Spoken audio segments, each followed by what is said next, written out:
Today there are a lot of interesting updates from the Russian Federation. Here, for the first time, Russia and North Korea have openly acknowledged direct North Korean military involvement in the war. With increasing Russian pressure on their eastern front, the Ukrainian command are expecting North Korean troops to be deployed to the front line in eastern Ukraine very soon. The military cooperation between North Korea and Russia has significantly developed since the start of the war.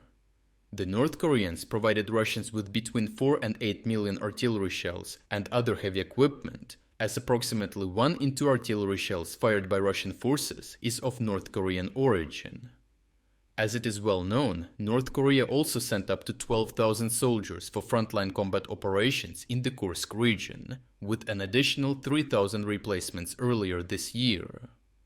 Previously, both Russia and North Korea staunchly refused to admit their deployment of North Korean troops in the war.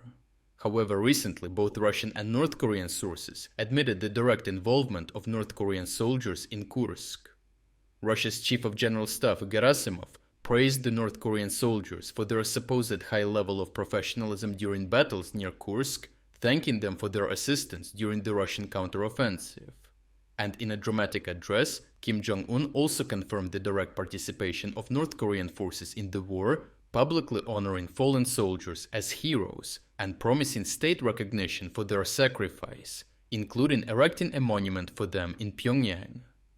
Ukrainian soldiers have noted that North Korean soldiers are indeed well-disciplined and skilled soldiers to fight against individually. However, their tactics, doctrine and practices were outdated and severely lacking, resulting in a nearly 40% casualty rate in the first 3 months of their deployment. As Russian forces have largely pushed Ukrainians out of Kursk, save for an approximate 40 square kilometer strip of land along the border, many military analysts state it is highly likely that North Korean soldiers won't be sent back to North Korea.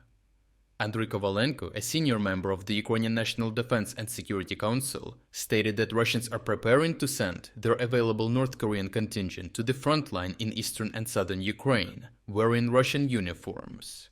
Russia plans to justify deploying North Korean forces to occupied territories by citing their annexation under Russian law, recognized only by North Korea, allowing Pyongyang to claim to be defending its allies' borders without formally declaring war on Ukraine.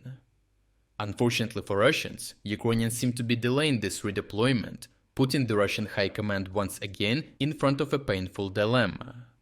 The North Korean contingent has been integrated and fighting together with several key Russian units.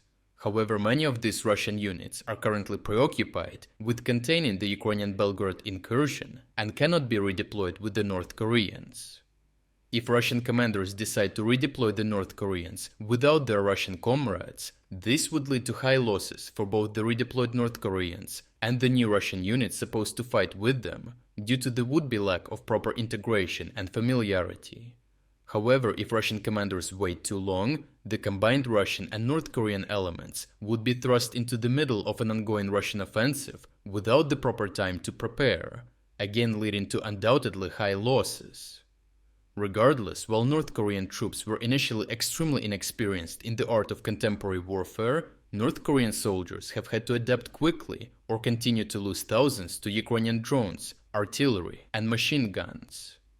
This increased skill, though learned at a high cost, in combination with their fanatical conviction on the battlefield, could make the North Koreans an increasingly valuable asset to any Russian commander during the upcoming summer offensives in the east.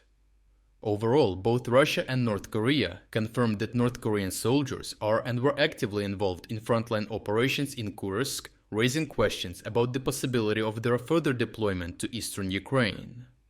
With the increasing likelihood of a third country directly participating in the war, this escalation could lead to a significant increase in military aid to Ukraine by its allies, especially South Korea, which is more than willing to counter its main adversary both directly and indirectly. Lastly, our biggest 50% sale ends in just 3 days. This is your last chance to get full access to our exclusive all-front overviews and strategic geopolitics videos starting as low as $3.99. If you wanted to support our efforts but haven't had the chance, now is the perfect time to jump in and make a real difference. So check out the link in the description to join our cause and become an exclusive member of our community. I truly appreciate everyone who stepped up to join us. Your support means the world to us.